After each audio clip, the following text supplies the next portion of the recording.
Welcome back everyone. Today's topic comes to us from Twitter.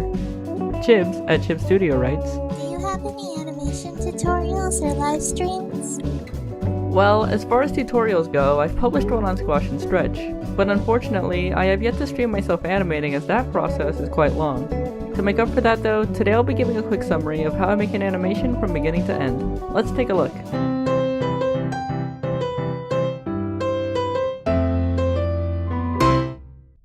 Before I do any animating, I decide what I'm going to do in terms of sound.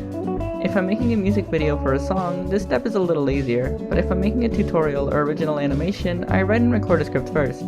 By recording first, I'm able to know how much I need to animate, and I can make any changes to the pace or order of the video before I start working on any of the art. Once the sound is taken care of, I begin the drawings. I like making my art in Paint Tool SI because I feel like the brushes and tools are much less limited than what you'll find in animation programs like Adobe Animate, but feel free to use whatever you'd like. The first drawings I make are very rough, but with these, I can make sure the animation will look how I want or work out any problems without needing to spend as much time per frame as I would with the final versions. Once I'm happy with how the sketches look, I begin relining the frames. During this step, I fix anything that might have made the rough animations look stiff, like the movement of hair or clothing. Since it's harder to edit the frames once color has been added, I make sure to reline frames look exactly how I want before adding color. After I'm happy with the relined frames, I begin coloring. To keep everything consistent, I keep a finalized design of the character I'm drawing nearby so that I can make sure the colors are on model in every frame. This step usually takes the longest for me, so when I'm coloring animations, I use shading and lighting techniques that are a little more simple than when making my normal art. This not only makes it easier to keep frames looking consistent, which is very important, but it also gives it a very clean and simple look. Now, as much as I love Paint Tool SI, it unfortunately can't animate frames, so I animate the frames over in Photoshop. Animation in Photoshop is pretty straightforward. You just add frames on the timeline at the bottom, and whatever's on the canvas at that time will make up the frame.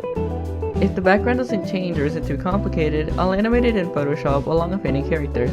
But if I want a more complex background, I'll change the background to green so that I can edit it out in the last step. Unfortunately, Photoshop only exports animations as GIFs, so to make them compatible with my editing software, I convert them to video files via the internet. After sound, characters, and backgrounds are ready, it's time to put it all together. To edit my clips and sound together, I import everything into Adobe After Effects. Starting with the sound as a guide, I put the animated clips together and add any last touches like lyrics, credits, or any other remaining effects. When that's done, all that's left is to export and publish. And that's about it. I've received quite a bit of questions about how I make my animations or what programs I use, so I hope this helped.